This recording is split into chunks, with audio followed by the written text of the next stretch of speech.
Well, it might surprise you. Do you really need? I can pick up my first. If I go to my cell phone because it was on Wednesday. Yeah, it will be the Weisstadt. It's not a building. It's a Siedlungen, a neighborhood, and I started to there because, well, for once it's near my Airbnb place this time, and for most of the things that I have been here seeing in Berlin are housing.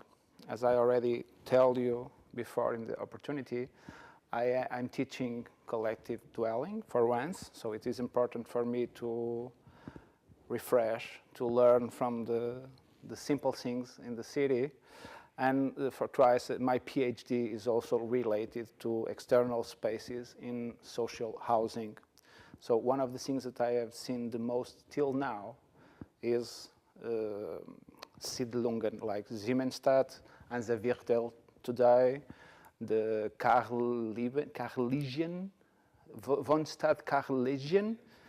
See, even things that architectural students here in Berlin don't even know. So I have already seen the Weisstadt, and I will have a lot. But I started for the Weisstadt just for casually.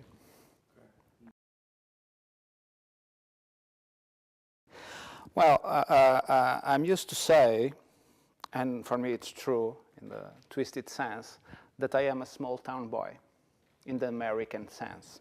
Because I live in Porto, and Porto is a 300,000 city.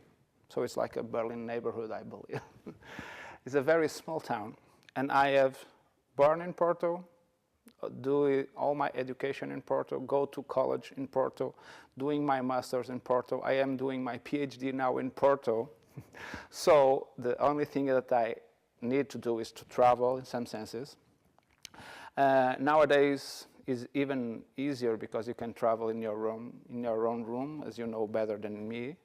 When I arrived here, I was talking to the guy that I rented this apartment and say, "Oh, you already know Tegel better than I." Yeah, because I have Google Maps and I want to see where it goes. That trying to say what I learned from Berlin is that now, this is so common sense, that we are in a globalized world.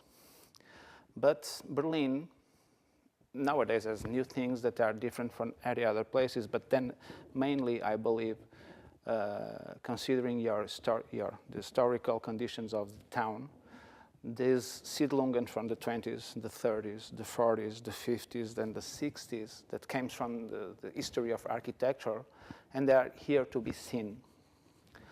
And the thing that interests me nowadays, then again related to PhD and these external spaces of social housing, is how are people conquer those spaces? Because you know already for sure, or you will know better than one, that the modern movement trying to give more space to the people, at the end it takes them away from them, because the space is from everybody, is a public space, and nobody uses it in the kind of a private space, like in the extension of your own house. You know, what is very common and very second nature to an individual housing, that you use the spaces that are connected to your house that had been disappear in collective dwelling. But what is curious, when you walk the streets and see these neighborhoods from the 20s to the 60s, from the Weisstadt to the Hanseviertel, you see that people are conquering these spaces. They put a little fence, they put some greenery, they put some chairs outside, a table, a rocket chair, and they are conquering these spaces. And that, to me, speaks for one of the things that architects are supposed to do, that is to build for the people, to build for human being. But I believe that in this case, another ones, but it's not for now, in this case, we are not listening to these people, because this is an expectancy. They want these kind of spaces that we have robbed them from. They don't allow it. And now I believe that we are not still doing anything to give them back. So this is some of the things that I am trying to learning from Berlin, and maybe I cannot learn in other places because you need some time to do this. You need some history to do this.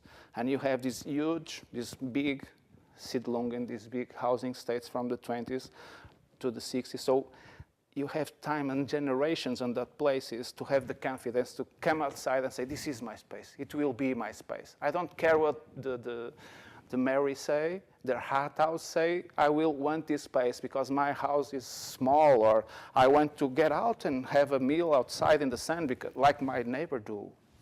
So this is some things that I am trying to learn through Berlin right now.